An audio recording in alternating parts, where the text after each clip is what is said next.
సంసారాన్ని వదిలిపెట్టేస్తే నీకేదో వచ్చేస్తుంది అనుకోకు. నువ్వు ఎందులో ఉన్నావో అందులో ఉండడం నీకు ఊతం కోసం, కానీ అందులోకి నువ్వు మునిగిపోకుండా ఉండడం నీకు రావాలి. దానికి బాతులా ఉండడం నేర్చుకో.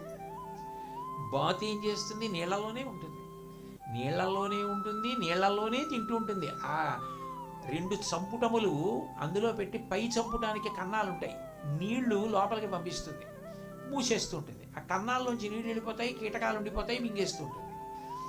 అది కాలికి చర్మం ఉంటుంది కాబట్టి వేళ్ల మధ్యలో మునిగిపోదు, ఆ నీటి మీదే తిరుగుతుంది. నీరు ఆధారం.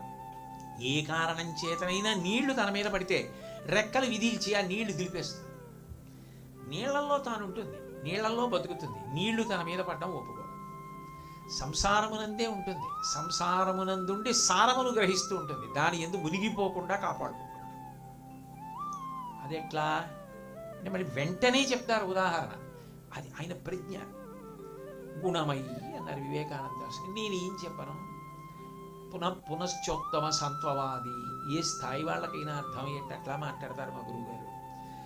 ఒక ఇంట్లో పని చేసేటటువంటి సేవకురాలుంది. ఆమె ఆ ఇంటి యజమానికి లేక పుట్టినటువంటి కొడుకున్నాడు. వాణ్ణి జాగ్రత్తగా స్నానం చేయిస్తుంది, వాడికి పాలు పడుతుంది, అన్నం పెడుతుంది, ఉయ్యాలలో పడుకోబెడుతుంది, ఆ పిల్లాన్ని చూస్తుంటుంది. ఇంటి యజమానురాలు ఎప్పుడైనా మా అబ్బాయి అని చెప్పి అందరికీ తీసుకెళ్ళి చూపిస్తూ ఉంటుంది. ఆవిడేదో పౌళ్ళని వ్యవహారాలు, ఆవిడకి ఆ వ్యవహారాలు నిర్వహిస్తూ ఉంటుంది. ఈ పిల్లవాడిని ఇంత ప్రేమతో ఆవిడ చూస్తున్నా, ఆవిడ మాత్రం ఎంత పేదవాడైనా ఇంట్లో ఉన్న తన పిల్లవాడు పిల్లవాడు అంటుంది తప్ప ఈ పిల్లవాడిని ఇంత చూస్తున్నా నా పిల్లవాడంతో.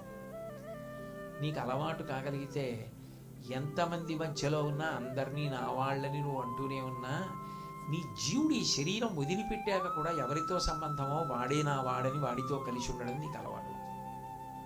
ఒక పని పిల్లకి తనంత తాను వచ్చింది, నీకు సాధన చేతి ఎందుకు రాదు? ఈ జన్మ వదిలిపెట్టేస్తే ఊపిరాగిపోగానే కొడుకు అయిపోయింది, కోడలు అయిపోయింది, కూతురు అయిపోయింది, అల్లుడు అయిపోయింది, మనవలు అయిపోయింది. వాళ్ళు ఒక్కొక్క అనుబంధంతో పిలుస్తారు. మామయ్య గారు, నాన్నగారు, తండ్రి, తాతగారు, ఇన్ని తెగిపోయాయి. ఎక్కడ ఒక్క ఊపిరి దగ్గర తెగిపోయాయి. ఇక ఆ జన్మకి అయిపోయింది, ఆ శరీరం పలకది అలా పిలిచిన. కానీ ఆ శరీరంలోంచి విడుదల పొందిన జీవుడికి మాత్రం అనుబంధం ఎన్ని జన్మలెత్తినా ఈశ్వరుడితో.